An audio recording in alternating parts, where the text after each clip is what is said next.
நண்பர்களே, வேர்ல்டுலயே first and largest hostel கொண்ட ஒரு யூனிவர்சிட்டி அது எதுன்னு கேட்டீங்கன்னா நம்ம இந்தியால இருக்கிற நலண்டா யூனிவர்சிட்டி தான். இது எங்க லொகேட் ஆயிருக்கு அப்படின்னு பாத்தீங்கன்னா பீகார்ல லொகேட் ஆயிருக்கு. 2000 வருஷத்துக்கு முன்னாடியே இந்த யூனிவர்சிட்டியில 10,000 ஸ்டூடெண்ட்ஸ் படிச்சிருக்காங்க. அவங்களுக்கு சொல்லி கொடுக்கறதுக்கு கிட்டத்தட்ட 2000 டீச்சர்ஸ் வந்து அந்த யூனிவர்சிட்டியில இருந்திருக்காங்க. அந்த யூனிவர்சிட்டியில உள்ள லைப்ரரி பாத்தீங்கன்னா கிட்டத்தட்ட 9 ஃப்ளோர்ஸ் இருந்திருக்கு. அதுல உள்ள புக்ஸ்ல எல்லாம் சம்திங் ஸ்பெஷலான ஒரு ஆயில் ஆட் பண்ணிருக்காங்க அப்படின்னு சொல்றாங்க. அங்க இருக்கிற டீச்சர்ஸ் எல்லாருமே மாங்க்ஸ் அப்படின்றதுனால ஸ்டூடெண்ட் எல்லாருமே 100% டிசிப்ளினா காலையில எந்திரிச்சதுமே மெடிடேஷன், அதுக்கப்புறம் ஸ்டடிஸ் அப்படின்ற ஒரு கான்செப்ட்லயே அவங்க லைஃப் ஸ்டைல் எல்லாம் போயிருக்கு. 1193 பக்தியார் கலிஜி அப்படின்றவர் இந்த யூனிவர்சிட்டி மேல அட்டாக் பண்றாரு. சோ அங்க உள்ள லைப்ரரி ஃபுல்லா பர்ன் பண்றாங்க.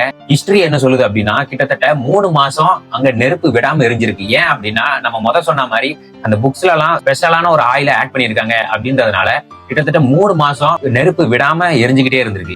ஏன் இதை பண்ணாங்க அப்படின்னா இந்தியா நாலேஜ ஃபுல்லா வைப் பண்றதுக்காக இந்த அட்டாக்க ட்ரை பண்ணிருக்காங்க. வேர்ல்டுல இருக்கிற எல்லாருமே நலண்டா யூனிவர்சிட்டி அவ்வளவுதான் நினைக்கும் போது 2014 மறுபடியும் கம்பேக் கொடுக்குறாங்க. சோ அதுக்கு ஜப்பான், சைனா, சிங்கப்பூர் நாடுகள்ல இருந்து நியூ நலண்டா யூனிவர்சிட்டி கட்டுறதுக்கு ஹெல்ப் பண்ணிருக்காங்க. பல நாடுகள்ல இருந்து இந்த யூனிவர்சிட்டியில படிக்க வந்திருக்காங்க. For example Vietnam, China, Japan, Singapore.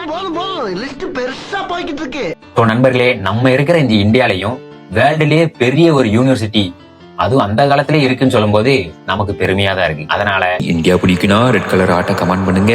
நம்ம சேனலை பிடிக்குன்னா மறக்காம சப்ஸ்கிரைப் பண்ணிருங்க.